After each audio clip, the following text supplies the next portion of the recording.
Okay, so today we're doing the review, which is of the whole daf of base, starting quite a few lines down in daf of base. It's going on the Mishnah, right? The Mishnah says, "Yesh chodesh talamach v'chayav l'mishmum shmeina lavin." You just plow one little chelik of a field, and you get 8 different lavin, and the Mishnah enumerates all 8. And now the Gemara is going to ask a number of questions. But it could be there's other lavin at the same time. The Gemara Taka doesn't answer them. Interestingly enough, Taisus points that out. That the Gemara asks questions without answering. Only the last final question does the Gemara answer. And Oracle Ner explains that's because it's the balance. We know that it doesn't have to say every single case of Heichatimsa where there could be a lav, but if we leave out too many, in other words, we're going to say 8 and leave out 8, it's going to be a problem. If we say 8 and leave out 7, we're less bothered, and therefore the Gemara doesn't answer those questions. What are the questions? The Gemara asks, number 1, should be a lav of Azireh ben, should be a Makkos of Azireh ben Nachal Eson, someone who, while being this field is also Nachal Eson. So, but Egla Rufa, there was the value which they did the procedure of the Egla Rufa, and afterwards you're not allowed to work without Nachal Eson. You're not allowed to sow.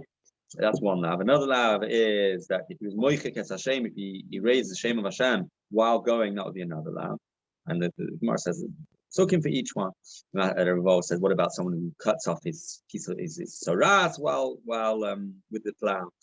And Rabbi asked the question, what happens if you move the choshen from the ephod while plowing, or you remove the badi oroin? Rav Ashi says, what about if you plow with atzi asher? The plow itself is made of atzi asher, which you're not allowed to have anol from. Rabbi asks the kasha, what happens if you're cutting down nice trees, fruit trees, while plowing, which is a lab of Baal Tashkis, and finally the kasha of Zira, which is more will answer, which is a chura. What about somebody who made a shvur that he's not going to plow on Yom Tov? It's the same category. The Mishnah is talking about Yom Tov. So what happens if he made a shvur that he's not plowing Yom Tov? Besides the Issa plowing Yom Tov, he said a shvur that he's not going to plow, and he's going against his shvur. So the Gemara straight away says, just a second. He's going against the shvur that he's plowing. No, that's not a problem because the shvur wasn't chal b'chlav because you're not allowed to work on Yom Tov.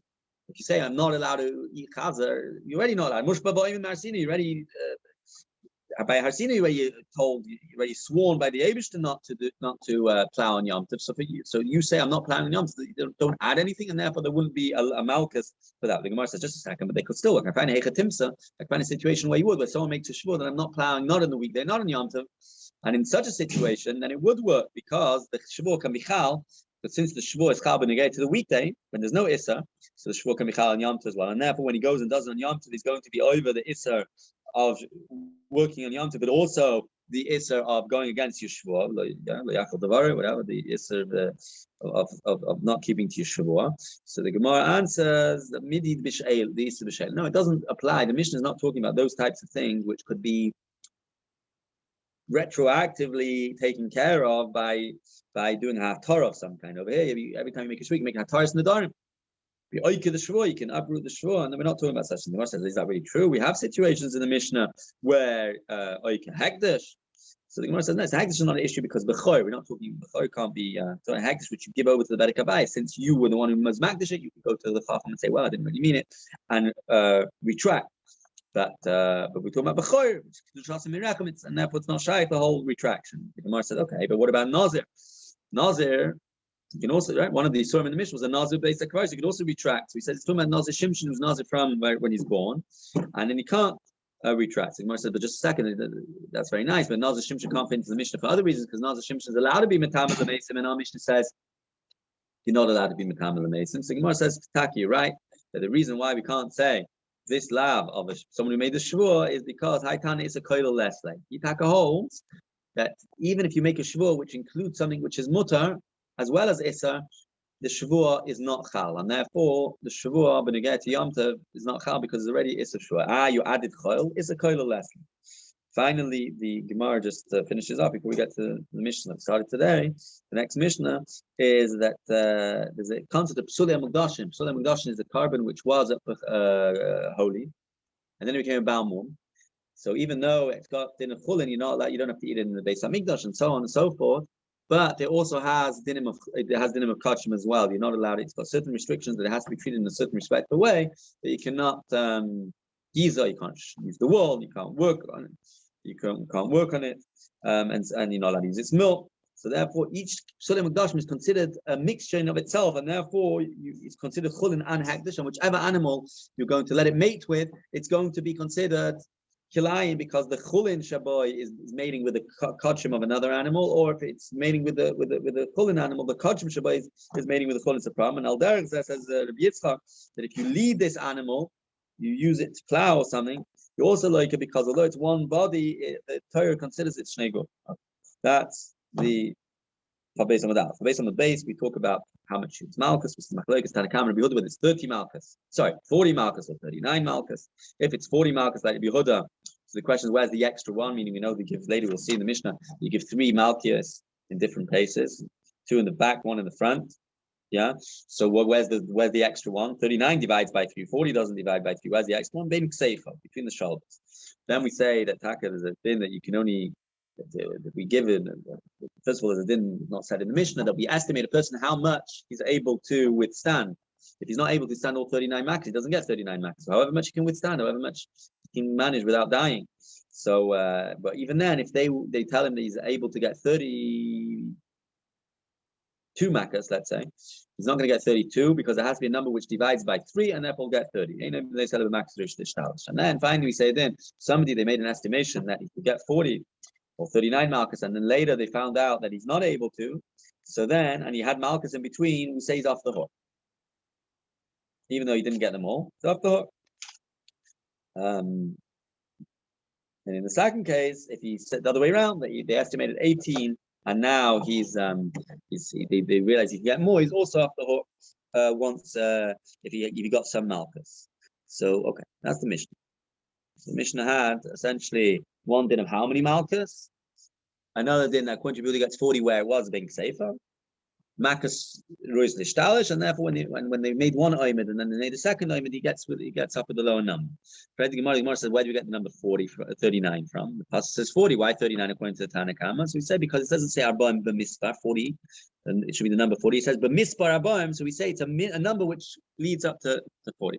And then finally, Rabbi said this word that the people who don't stand up and don't respect Rabbanon, the rabbis, they are tipshim, they're foolish. Why they're foolish? Because the Torah, they stand up in front of the Sefer Torah. The Sefer Torah says you need to get 40 Malchus, and the rabbis made life easier. They say 39. If you realize how much the Chacham and the Klein explain the Psukim and so on, they should and make things easier for them. They would stand up in front of the Rabban. Then we have Rabbi Yehuda who says 40, and the Gemara asks what's the reason Rabbi Yehuda? Meaning, what's the reason Rabbi Yehuda that the extra 40th one is Bein HaKseif? So we say it's a pasuk in Zechariah, where we learn out there's a concept of Makkah being safer. And other Rabbanon, what do they do with that? They don't have such this extra 40th Makkah, which is being safer. What's that talking about? They say that pasuk is talking about Tanoika Shabbat Yisrael, that when someone hits a child, to educate them, it should be done out of love, and therefore should be being safer where it doesn't hurt so much. That is that Gemara. The Gemara continues by saying that the Mishnah says that if they estimated 40 and he got Malchus, some Malchus, and then they saw that he's not able to do all 40, then he's Pata. Conversely, if it was 18, right? And then he realized he was 40, he's also parted from the rest if he had got some Malchus. So Gemara asked why only if he got some. Well, Gemara said, well, it's mashma only if he got Malchus. If he didn't get Malchus, then that wouldn't be the din. Then you'll be able to add on the Oimet. They'll be able to say, okay, now he's able to do 40 and give him more. And in the first case in the Reisha, when I'm doing the Kabbalah Arbaim, and then later they say Ein Yachal the Kabbalah Arbaim, the only reason why it's Pater is because he got some Malchus. If he didn't get some Malchus, he would have to come back another day because he can't go down from the first Oimet. So the kasha is steer because in the Brisa it sounds like it doesn't make a difference. Either way, he's going to be Pater. Whether they like or not like it, it says if he was able to get 40, now he's able to get less. He's Pater. If he's able, originally they said 18, and now they say he can get more. No, he's Pater. He doesn't need to go with the first Oimet. So the Sheshes basically says there's a difference. There's a difference between Amdu Liyoimi and Amdu Liyoime the Machav Liyoime. What does that mean? And the Mishnah is talking about where on the very same day he's due to get Makkos, they were oimid him and they saw that first they were aiming them and say they could get 40 or 39, and later they were aiming them and they say they estimated and they assessed him and they said he could only get less. So since it's the very same day, it's clear that the first one wasn't good. Since the first one wasn't good, so we go with the second one, and he's potter. And in the Sefer, we say that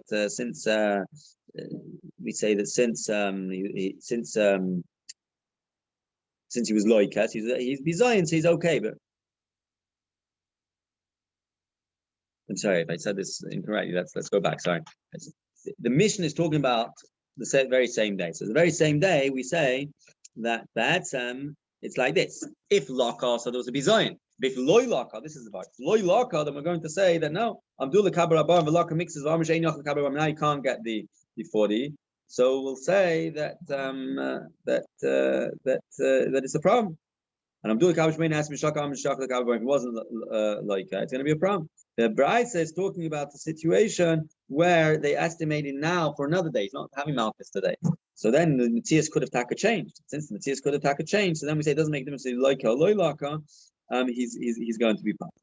Okay, that is the Gemara. What about somebody who has he did an Avei which has 2 lavin, so he's really deserves 78 Malchus, and right, and they were aimed him and said no, you can only get much less. So what's the din then? So the Mishnah says it depends. If they were aimed him clearly just for both lavin, so then that's it. You can get Malchus and get off the hook. But if they didn't, if they said, oh, we're only dealing with 1 lav now, right, later they dealt with the second lav, so then he has to come back. Gemara asked the kasha, what do you mean? But we learned the Brisa, which says you can never do an estimate for 2 lav. No, you have to always do one. Estimate him for 1 lav, he'll get it, and he'll come back another day for the rest. So what's going on? Can you not? So the Gemara answer depends. If they estimate, not like original, it depends what the estimate ended up with. If they estimated it, that they assessed the guy, and they saw that he could only get 41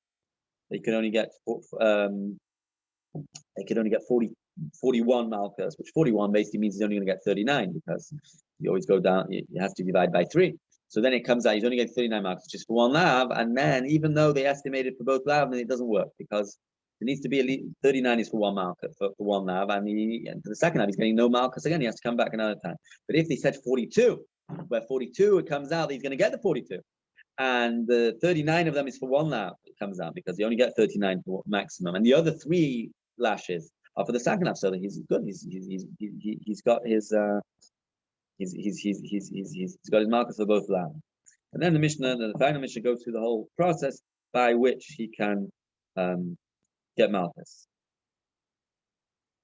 That they lean him on there's an amot, there's a stand or whatever, and they tie his hands to the back of it, and the chazan, the shliach bezin, takes off his clothes, and if they get torn, it's fine. And it doesn't matter, and until he reveals his heart, and there's a stone behind which the chazan stands, and he hits him, and he has 2 tzuos of a carb, 2 tzuos of a chamor, and exactly the shiurim of how much that should be. And they hit him 1 in the front, 2 in the back, and while hitting him, he's bending down, not standing, not sitting. Then the stone top and the possibly pilar shayfa, and he uses 1 hand, and he hits the kol of his koyach, and while he's hitting the koyrei, the person is reading psukim. Psukim which say that if you don't do what the Torah says, Hashem is going to give you Makkos. And Shema Pestivir says, you need to keep this covenant, you need to keep the Torah, so you can, right? You know, you have to behave yourself.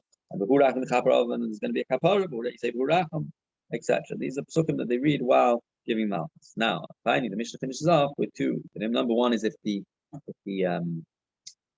Nidon, the person, the Avarian, the person getting Makkos dies as a result of the Makkos, so the Shliach Bezin who administers the Makkos is Pata, even though he killed somebody b'shaygig, because maybe he should have been more careful, he shouldn't have hit so hard, I don't know.